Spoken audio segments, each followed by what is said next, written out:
दस्तक के इस हिस्से की शुरुआत एक सवाल से हम कर रहे हैं। सवाल, 30 दिन के बाद भी आखिर पहलगाम हमले के गुनाहगार अभी तक पकड़े क्यों नहीं गए?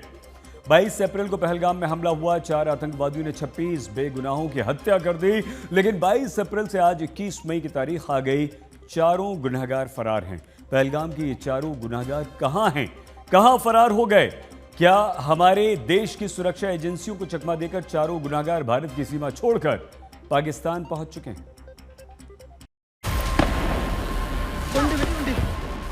उन आतंकियों को और इस हमले की साजिश रचने वालों को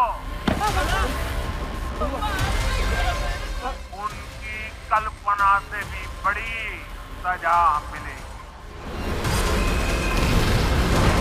पहलगाम के आतंकवादी जो आतंकवादी सीधे तरीके से वो शामिल थे, पहलगाम के टेररिस्ट कहाँ हैं?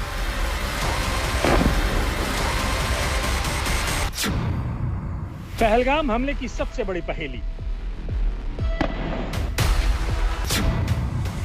पाकिस्तान से बदला तो पूरा हो गया।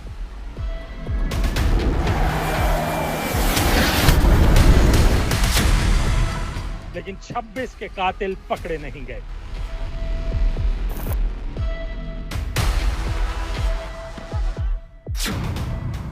पहलगाम के गुनहगार कहां हैं फरार?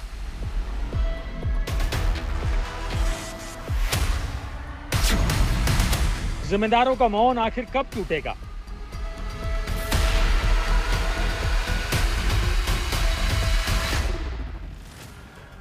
पाकिस्तान के एयरबेस पर मिसाइलें गिरी, दुनिया ने देखी। पाकिस्तान के आतंकी ठिकाने मिट्टी में मिल गए, सबूत दुनिया के सामने हैं। लेकिन पहलगाम आतंकी हमले के गुनहगार कहां हैं, इसका जवाब आखिर कौन देगा? क्योंकि एक दिन गुजरा, 10 दिन गुजर गए, अब 30 दिन गुजर चुके हैं। लेकिन पहलगाम आतंकी हमले को अंजाम देने वाले दहशतगर्दों को जमीन निगल गई, या आसमान खा गया, या सुरक्षा एजेंसियों की आंखों में धूल झोंकने में आतंकी कामयाब रहे। ऐसे ही सवालों की फेहरिस्त बहुत लंबी है, लेकिन लाख खोजने पर जवाब नहीं मिलता। सवाल यही है कि पहलगाम के गुनहगारों को अब तक जिंदा या मुर्दा क्यों नहीं पकड़ा जा सका? भले ही ऑपरेशन सिंदूर के तहत पाकिस्तान के आतंकी ठिकानों को मिट्टी में मिला दिया गया, ये कल्पना से परे कार्रवाई है, लेकिन पहलगाम हमले के आरोपी अब तक खुली हवा में सांस कैसे ले रहे हैं? सरकार से यही सवाल कांग्रेस ने पूछा है। आज भी पहलगाम के आतंकवादी को पकड़ा नहीं गया है। आज भी वो लापता है, यहाँ वहाँ चल घूम रहे हैं। हमारे सांसद भी घूम रहे हैं। और पहलगाम के आतंकवादी जो आतंकवादी सीधे तरीके से वो शामिल थे, पहलगाम के टेररिस्ट, वो कहाँ हैं? वो गिरफ्तार तो नहीं हुए, मारे तो नहीं गए हैं। तो उसकी जो सवाल उठाते हैं हम, जो सुरक्षा चूक हुई है, जो इंटेलिजेंस फेलियर हुआ है, जिन्होंने अधिकारियों ने खुद माना था पहले सर्वदलीय बैठक में, तो ये तो असली मुद्दे हैं। पहलगाम आतंकी हमला इंटेलिजेंस फेलियर का नतीजा है, इसमें कोई शक नहीं। लेकिन यह भी सच है कि 4 दहशतगर्दों ने हमारे पूरे के पूरे खुफिया तंत्र को तार तार कर दिया।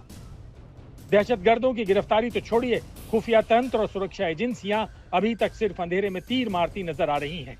यह तब है जब नेशनल इन्वेस्टिगेशन एजेंसी मामले की जांच कर रही है। संदिग्ध आरोपियों के पोस्टर गली गली चस्पा किए जा चुके हैं। आरोपियों के सिर पर इनाम का ऐलान किया जा चुका है। दहशतगर्दों की तलाश में सबसे बड़ा सर्च ऑपरेशन चलाया जा रहा है, लेकिन पहलगाम के आरोपी अभी तक चकमा देने में कामयाब रहे हैं। पहलगाम के आतंकी कहां हैं? जिम्मेदार चुप हैं। ऑपरेशन सिंदूर की कामयाबी पर तिरंगा यात्रा निकाली जा रही है। दुश्मनों को मिट्टी में मिलाने के पोस्टर गली गली लग गए हैं, लेकिन पहलगाम के गुनहगारों को अब तक नहीं पकड़ा जा सका है। ये किसी नाकामी से कम नहीं है, क्योंकि पहलगाम हमले में अपनों को खोने वाले आज तक इंसाफ के इंतजार में बैठे हैं। जो 4 कहाँ हैं उनको मारना है। उनमें वो खौफ आना चाहिए कि बच्चे ऐसा ना करें। खौफ आना चाहिए, इन आतंकियों के चेहरे पे खौफ आना चाहिए। अच्छा, आज भी अपने चेहरे पे जब आप आंखें बंद करती हैं, वो याद आ जाता है, वो आतंकियों के चेहरे, बेखौफ आतंकी, वो तो आता है। सर, मैं न्यूज़ के सामने बोलती हूँ, मैंने मेरे मिस्टर को 1 गोली खाते हुए देखी थी।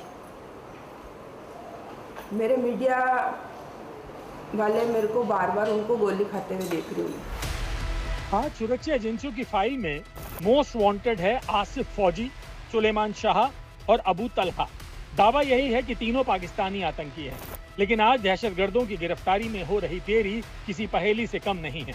सोचिए, कश्मीर की इन्हीं वादियों में 22 अप्रैल की दोपहर जहां सैलानी शांति खोजने आए थे, वहीं गोलियों की गूंज ने कश्मीर की शांति पर बड़ा प्रश्न चिन्ह लगा दिया। क्योंकि ये सिर्फ एक हमला नहीं था, ये एक चेतावनी थी कि खतरा अभी जिंदा है और शायद निपटने की तैयारियां नहीं हैं। सबसे शर्मनाक तो ये है कि बीजेपी मुर्शिदाबाद हिंसा को ढाल बनाकर पहलगाम के गुनहगारों पर अपनी सरकार की नाकामी छिपाने में जुटी दिखी। अगर पहलगाम में चुन चुन कर हिंदुओं को मारा गया, तो मुर्शिदाबाद में चुन चुन कर हिंदुओं के घर, मकान और लोगों को मारने का प्रयास किया गया। मुझे लगता है कि अब इसके बाद पश्चिम बंगाल सरकार के पास किसी प्रकार का मुंह नहीं रह गया है यह कहने का कि वहां पर हिंसा नहीं हुई थी।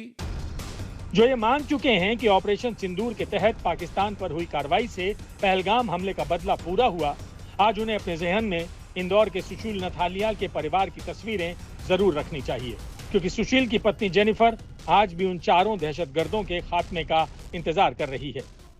पर वो 4 आतंकी तो हमारे देश के अंदर ही है, वो नहीं गए हैं यहाँ से, उनको भी तो निकालना है। जो ये चीज सिखा रहा है उसको हटाना। जेनिफर के सवाल पर जिम्मेदार खामोश हैं, तो क्या इसी खामोशी को जिम्मेदारों की नाकामी माना जाए? क्या 30 दिन गुजरने के बाद ये मान लिया जाए कि 26 बेगुनाहों को दुनिया की सबसे खौफनाक मौत देने वाले चारों दहशतगर्दों का पकड़ा जाना मुश्किल नहीं बल्कि नामुमकिन है? आज तक ब्यूरो।